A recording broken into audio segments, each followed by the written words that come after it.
Gente, olha, o governador da Califórnia, o Gavin Newsom, ele marcou presença lá na COP30 em Belém e aproveitou o palco da conferência para criticar a ausência dos Estados Unidos no evento. Ele disse que o país abandonou o dever de liderar a transição energética e alertou que esse vácuo de liderança está sendo ocupado pela China, que avança rapidamente na corrida por tecnologias limpas e renováveis. Vamos ouvir então o que disse o governador da Califórnia.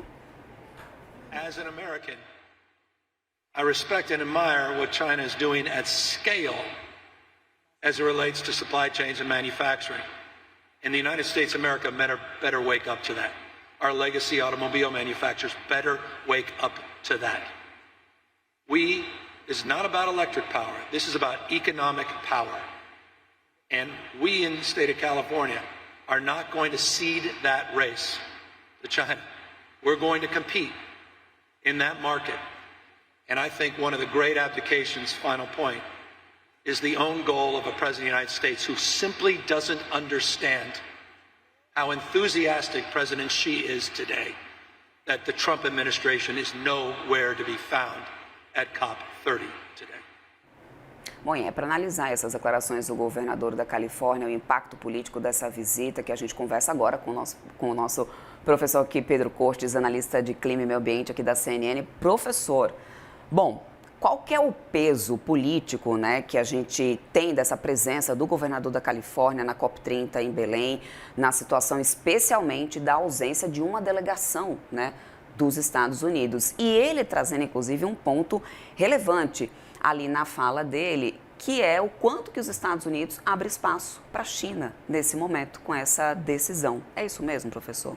Bom dia, Débora. Bom dia a todos. Ele demonstrou uma visão estratégica que falta atualmente ao governo Trump, porque a Califórnia, para que a gente tenha uma melhor noção da importância dela, ela é o estado mais rico dos Estados Unidos e seria a quarta economia do mundo, ficaria apenas atrás dos Estados Unidos, China e Alemanha, caso fosse um país independente, o que até está no gosto de parte da população da Califórnia, né? Então, ela tem um poder econômico muito grande. As leis ambientais na Califórnia, elas são seguidas por outros 17 estados norte-americanos, principalmente no que se refere à redução de emissões, né, de veículos. Então, ela tem um papel preponderante e o governador da Califórnia, hoje, ele se coloca, não abertamente, mas ele é considerado um possível candidato à eleição presidencial. Ele é um opositor ferrenho do Donald Trump e essa visão estratégica é importante porque ele fala, olha, ao abrir mão de participar, né, ou de desenvolver políticas de transição energética, os Estados Unidos deixam que essa tecnologia toda seja desenvolvida pela China. E a China tem se notabilizado pela produção de componentes para painéis solares, né, painéis solares inclusive, sistemas eólicos, baterias, carros elétricos, e vem disseminando, né, vem vendendo essa tecnologia para todo o mundo.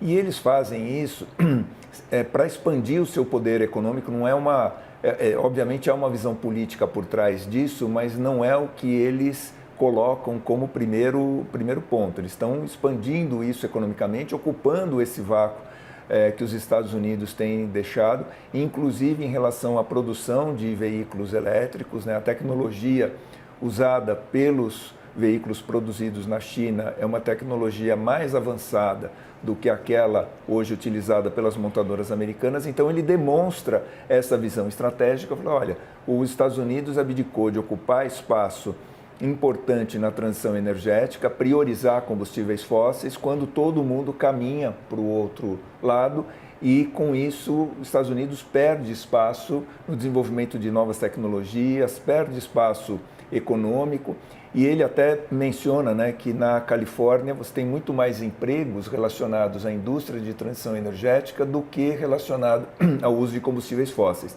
Então ele demonstrou essa visão estratégica que falta ao governo Trump e se posiciona como uma voz muito forte na representação dos Estados Unidos, que embora não esteja com uma delegação formal, tem a presença do governador da Califórnia, tem a presença da governadora do Novo México. Então, vozes importantes estão presentes na COP para ocupar esse espaço também deixado pela falta de uma delegação americana. Pois é, e essa questão da menção à China, né, como eu perguntava para o senhor, a gente sabe que a China historicamente já tem sido o principal oponente, né, para os Estados Unidos.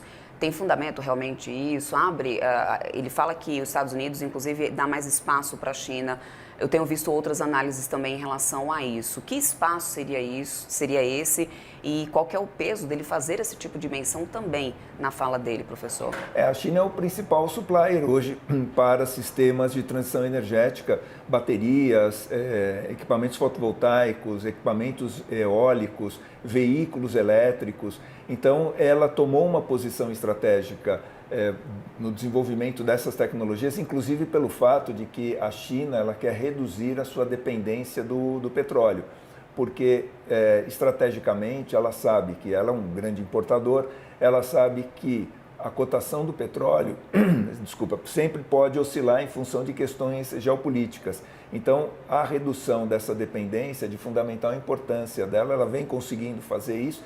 E trabalhar na transição energética é uma questão de política interna, mas também de ocupar esse espaço, tendo em vista que o mundo todo tem procurado desenvolver, às vezes com maior ou menor intensidade, políticas de transição energética. Então, tecnologicamente, ela vem buscando ocupar esse espaço.